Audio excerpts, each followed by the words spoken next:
Hello दोस्तों, ये BPSC 70वीं mains का जो सिलेबस है उसको यहाँ पे मैं बताने की कोशिश करूँगा।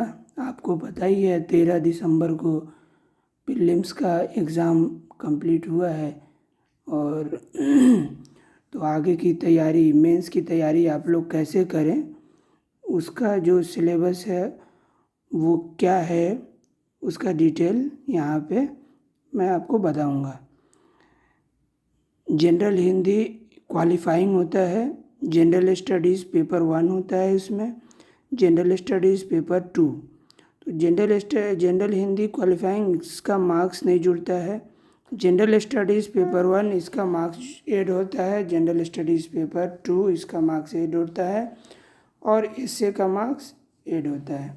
जनरल हिंदी में आप लोगों को क्या करना होगा उसके बारे में बता रहा हूँ। इस जनरल हिंदी में प्रश्न बिहार विद्यालय परीक्षा समिति के माध्यमिक यानी सेकेंडरी स्तर के होंगे। इस परीक्षा में सरल हिंदी में अपने भावों को स्पष्टता एवं शुद्ध रूप में व्यक्त करने की क्षमता और सहज बोध शक्ति की जांच समझी जाएगी। अंकों का विवरण निम्न प्रकार का होगा, मतलब किस पार्ट से कितने अंक के क्वेश्चन आएंगे वो यहाँ दिया गया है। जैसे हिंदी में निबंध आपको लिखना होगा जो 30 अंक का होगा, व्याकरण 30 अंक का होगा, वाक्य विन्यास 25 अंक का, संक्षेपण 15 अंक का। अब हम जनरल स्टडीज़ पेपर 1 और पेपर 2 की बात करेंगे, जिसके नंबर एग्ज़ाम में जुड़ेंगे और फाइनल जो कट ऑफ होगा, फाइनल जो सिलेक्शन होगा इसी नंबर से होगा। जनरल स्टडीज़ पेपर 1 में modern history of India and Indian culture है, यानी इंडिया के मॉडर्न हिस्ट्री और इंडियन कल्चर है। Currents events of national and international importance है। स्टैटिस्टिकल एनालिसिस है, ग्राफ्स एंड डायग्राम्स है। अब इसको हम थोड़ा सा डिटेल में जानेंगे कि मॉडर्न हिस्ट्री, इंडिया के मॉडर्न हिस्ट्री में क्या क्या आएगा, इंडियन कल्चर में क्या आएगा। मॉडर्न इंडियन हिस्ट्री और इंडियन कल्चर, इसमें पूरा आपको मॉडर्न इंडिया आ जाएगा 1757 से अभी टिल नाउ। इंडियन कल्चर 1947 तक। इंडियन कल्चर में पूरा इंडियन जो कल्चर है और स्पेशली बिहार के रेफरेंस में, जैसे पटना कलम, मधुबनी पेंटिंग और मौर्यन आर्ट, ये art and architecture Indian art and culture का पार्ट होगा। मॉडर्न हिस्ट्री ऑफ बिहार, इसमें मॉडर्न हिस्ट्री ऑफ बिहार में एजुकेशन यानी शिक्षा से रिलेटेड भी क्वेश्चन होंगे कि हमारा जो एजुकेशन है वो कैसे धीरे धीरे इवॉल्व किया, टेक्निकल एजुकेशन कैसे स्प्रेड किया, उसके बारे में भी क्वेश्चन आ सकते हैं। और इस हिस्ट्री वाले पार्ट में बिहार के जो फ्रीडम फाइटर्स थे, स्वतंत्रता आंदोलन में जिन्होंने भाग लिया था, उससे रिलेटेड भी क्वेश्चन आएंगे। चंपारण सत्याग्रह हो गया, आपको क्विट इंडिया मूवमेंट, जिसमें बिहार के लोगों ने काफ़ी पार्टिसिपेट किया था।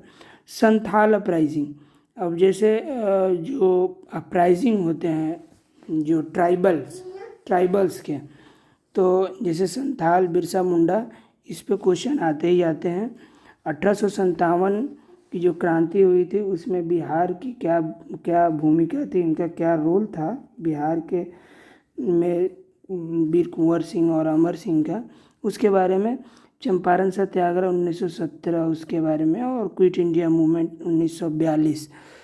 तो ये सारे इम्पोर्टेंट टॉपिक्स हैं जो इंडियन हिस्ट्री और बिहार हिस्ट्री के कॉन्टेक्स्ट में ज़्यादा इम्पोर्टेंट है। अब उसके बाद हम इंडियन कल्चर को थोड़ा देखेंगे तो मौर्यन आर्ट, पाल आर्ट, पटना कलम, ये ज़्यादा इम्पोर्टेंट है। और वैसे ईस्टर्न इंडिया में आर्ट का कैसे इवोल्यूशन हुआ उसके बारे में भी जानना होता है। तो उसके बारे में अच्छी तरह से आपको जानकारी होनी चाहिए। महात्मा गांधी, रविंद्रनाथ टैगोर और जवाहरलाल नेहरू, इन पे भी क्वेश्चन आते हैं। इनका क्या रोल रहा पूरे फ्रीडम स्ट्रगल के दौरान। और उसके बाद हम देखते हैं स्टैट्स के बारे में। स्टैट्स के कुछ क्वेश्चन आते हैं जो ग्राफ्स, डायग्राम्स और पे बेस्ड होते हैं।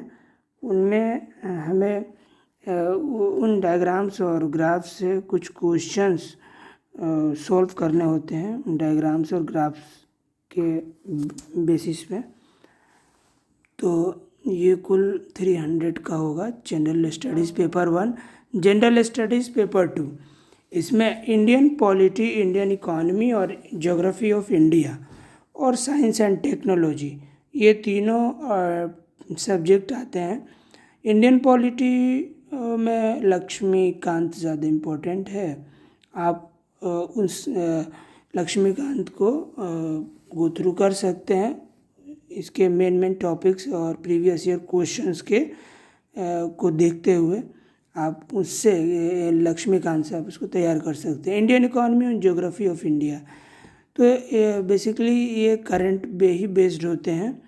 और जो जीएस का जो पार्ट है वो more incline to current parts और whole part of this syllabus. और साइंस एंड टेक्नोलॉजी का इंडिया के कॉन्टेक्स्ट में और बिहार कॉन्टेक्स्ट में क्या रोल है और क्या इम्पैक्ट है, इसके बारे में क्वेश्चन आएगा। इंडियन पॉलिटिक में जो पॉलिटिकल सिस्टम है इंडिया में और बिहार में, उसके ऊपर क्वेश्चन आते हैं। और जो फिलोसफिकल पार्ट है इंडियन पॉलिटी का, जैसे प्रीएम्बल और जो फंडामेंटल ड्यूटीज़ और फंडामेंटल राइट्स और directive principles of state policy, उसके बारे में भी आपको अच्छे से कॉन्सेप्ट क्लियर होना चाहिए। तो ये आप अच्छा आंसर लिख सकते हैं। इंडियन इकॉनमी और ज्योग्राफी ऑफ इंडिया, इस पे भी क्वेश्चन आएगा। Even geography of Bihar and geography of economy of Bihar, तो आपको सारे क्वेश्चंस को बिहार से रिलेट करके ही लिखना होगा। और social, economic and physical geography of India and Bihar, इस पे ज़्यादा फोकस करना होगा। और क्वेश्चन साइंस एंड टेक से जो आएंगे, उसमें इंडिया में साइंस एंड टेक्नोलॉजी का क्या डेवलपमेंट है और बिहार में, और उसके बाद जो इसके इम्पैक्ट हैं और रोल हैं बिहार और इंडिया में क्या है, उसके बारे में भी क्वेश्चन पूछे जाएंगे। और ये तो रहा जनरल स्टडीज़ पेपर 2, तो ये भी 300 नंबर का आएगा।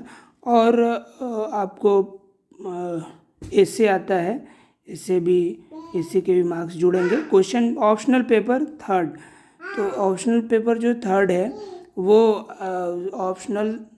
एक ऑप्शनल सब्जेक्ट होगा, 100 मार्क्स का होगा। इसमें 40% मार्क्स गेन करने हैं। Unreserved category 36.5 backward class and EBC 34% और SC ST के लिए बस 32%। तो ये रहा हमारा सिलेबस। और इसके अलावा डिटेल में हम आपको और वीडियोस मेंस से रिलेटेड लाते रहेंगे। और थैंक यू सो मच।